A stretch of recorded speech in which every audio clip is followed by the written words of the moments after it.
आज बांग्लादेश में रहने वाले हिंदू जो उनकी मातृभूमि थी, कर्मभूमि थी, वहीं पैदा हुए, वहीं बड़े हुए, वहीं उनका परिवार है, वहीं उनका स्थान है, वहीं पर आज वहाँ रहने वाले जो बांग्लादेशी जिहादी तत्व हैं वो हिंदुओं को उनके घर से निकाल कर मार रहे हैं, साधु संतों को उनके मठों मंदिरों से निकाल कर मारा जा रहा है।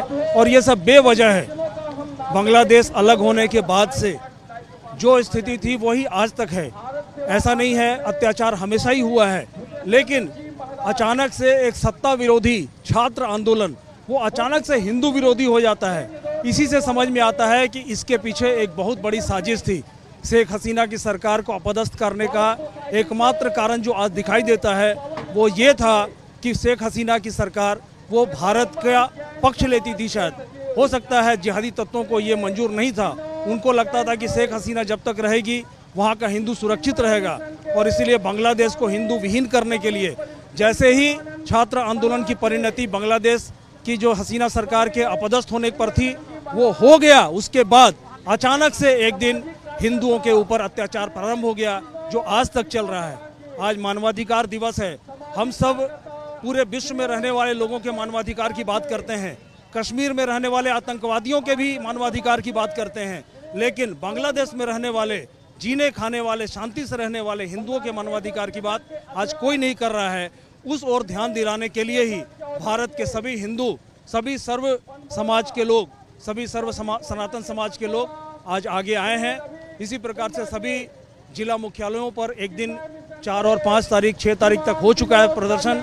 अभी सभी प्रांत केंद्रों पर अभी हम लोग राजभवन के पास आए हैं। अभी यहाँ से राजभवन को, राज्यपाल को ज्ञापन देने के लिए जाएंगे। नमस्ते।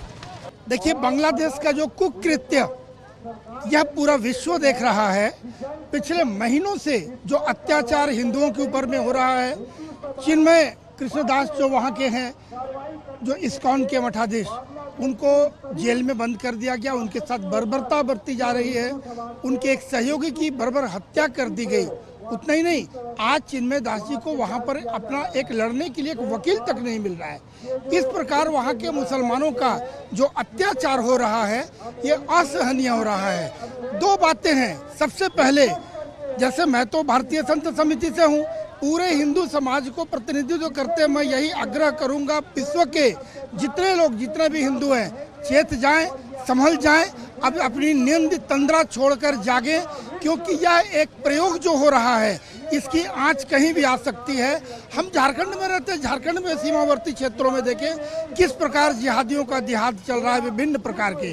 तो आज का ये आक्रोश रैली के रूप में हम लोग मोराबादी ग्राउंड से चलकर पूरे शहर भ्रमण करते हुए राज्यपाल ये तक हम लोग आए हैं, गवर्नर हाउस तक। पूरे समाज को हम संदेश देना चाहते हैं कि जागो, और उन जिहादियों को भी चेताना चाहता हूं, पूरे विश्व का, कि आपका ये आतंक अब ये बंद होगा और समाज बंद करके रहेगा। हमारी सहिष्णुता, हिंदू कभी सोया नहीं है, कमजोर नहीं है, निश्चित रूप से हम बहुत सहिष्णु हैं। सहिष्णुता के कारण आज हम देख रहे हैं कि पानी हमारा नाक तक आ गया है। अब सहन नहीं होता, इसका हम प्रतिकार करने के लिए खड़े गए होंगे। और आज हिंदू एकता का सबसे बड़ा दृष्टांत, जब हम मोराबादी मैदान से चल के राजभवन तक जब हम पहुंचे हैं, पूरे भारतवर्ष में आप लोगों के द्वारा जो चित्र दिखलाए जा रहे हैं, इसके प्रभाव से पूरा देश, हिंदू समाज अपने दरवाजे से निकलकर सड़क पर आया है। और जो जोश देखने को मिला शहर में, वो लगा कि हाँ, हिंदू समाज आज सोया है और इन जिहादियों को अब नहीं चलने देंगे, इनका अंत हो गया है। हमारी तो आदत है, हम छेड़ते नहीं हैं, लेकिन छेड़ेगा तो हम छोड़ेंगे नहीं। और पुरानी मेरी कहावत है, हम संत एक हाथ पे माला रखते हैं, दूसरी हाथ में भाला रखते हैं। इसका तात्पर्य है शांति का प्रतीक है माला, और पराक्रम को हम प्रतीक मानते हैं हमारे भाला। किंतु वह अब साक्षात रूप में भी अगर हमें आए तो हमें कोई अतिशयोक्ति नहीं। यदि भारत सरकार एक बार ढीला छोड़ दे हमें, तो अभी तो भारत के हिंदू युवकों को देख रहा हूँ, जो जोश है वो तो उस पार जाके उनको मसल के हम ले आएंगे। मेरे से ही तो जन्म लेकर बड़ा है, आज उसकी बोलती बंद हो जाएगी। और अंत में बोलूँ, मोहम्मद यूनुस, होश में आओ। UN, संयुक्त राष्ट्र को भी चुप्पी तोड़कर बोलेंगे कि आप अपना दायित्व को समझें और मानवाधिकार संघ को भी बताना चाहूँ कि आपका कुछ कर्तव्य होता है। यही कारण है कि मानवाधिकार दिवस आज 10 दिसंबर के दिन हमने ये स्टेप लिया है और हमारी ये आंदोलन हमारा रुकने वाला नहीं है जब तक ये जिहादी को हम शांत नहीं कर लेते।